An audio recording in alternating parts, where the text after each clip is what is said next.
Bonjour, nous sommes Emma et Cassandra et nous sommes étudiantes à l'Université Laval et futures orthophonistes. Nous avons créé une série de 3 vidéos pour les parents d'enfants allophones. Cette vidéo est la 3e et la dernière de la série et elle présente des informations sur la culture québécoise et les valeurs reliées à l'éducation au Québec. Débutons d'abord par définir ce que c'est la culture. C'est un ensemble de comportements, de coutumes ou traditions et d'idées que partage un groupe de personnes. La culture exprime les valeurs que les gens d'un même groupe partagent.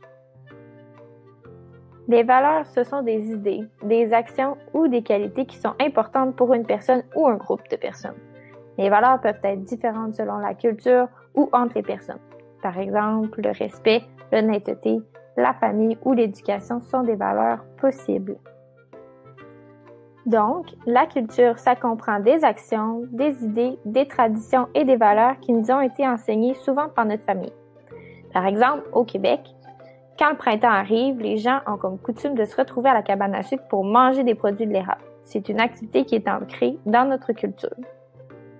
Au Québec, l'école est très importante pour la population. L'éducation est une valeur que beaucoup de Québécois partagent. En plus d'être une valeur, l'éducation fait partie des lois québécoises. Il y a même une loi qui oblige tous les enfants de moins de 16 ans à aller à l'école.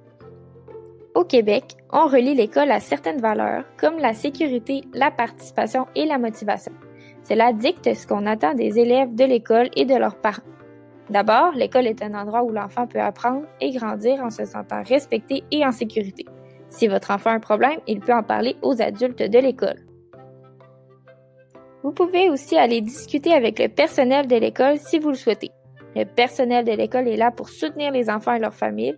Ils vont donc tenter de l'aider et de vous aider de leur mieux. À l'école, les enfants sont encouragés à participer en classe et à donner leurs opinions, tout en respectant bien sûr les règles de la classe.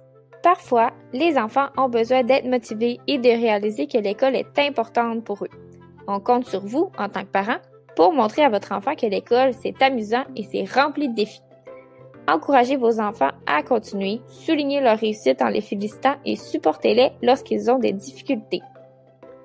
Parfois, les enfants qui ont de la difficulté à l'école peuvent recevoir de l'aide supplémentaire pour les aider à réussir. L'enseignant de l'enfant rencontre la direction de l'école et d'autres professionnels pour mettre en place des stratégies pour aider l'enfant. Vous pouvez assister à ces rencontres puisque vous êtes un membre important de cette équipe de support pour votre enfant. En effet, vous connaissez bien votre enfant et vous savez comment les devoirs vont à la maison. Donc, vous pouvez aider les professionnels à mieux aider votre enfant. Vous serez aussi plus au courant de ce que les professionnels de l'école travaillent directement avec votre enfant. Si vous vous sentez à l'aise de le faire, vous pouvez participer aux devoirs de votre enfant à la maison. Vous pouvez être là pour l'aider quand il a de la difficulté ou des questions. Vous pouvez le motiver et l'encourager s'il n'a plus envie de travailler. Parfois, les parents veulent tellement aider leur enfant qu'ils font tout le travail à sa place.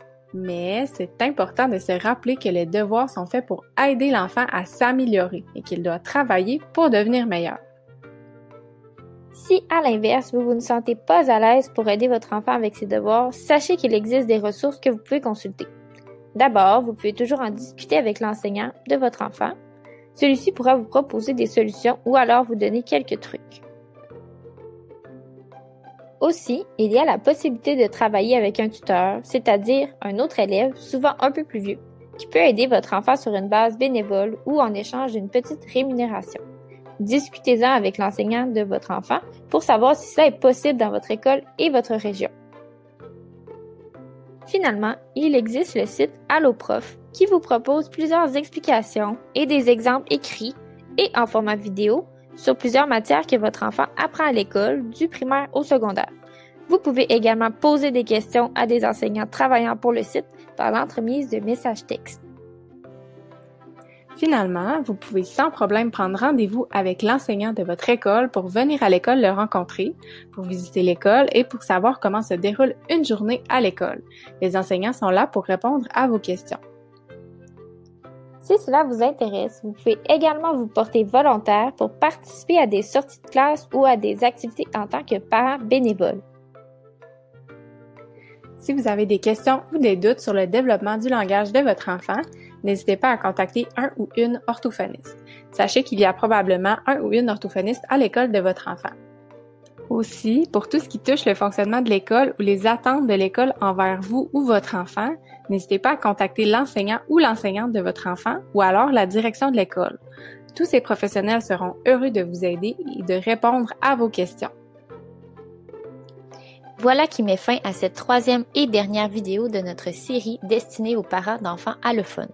Pour plus d'informations, n'hésitez pas à visionner les 2 autres vidéos de la série qui présentent des informations générales sur le développement du langage des enfants allophones ainsi que des conseils pour aider votre enfant à développer son langage.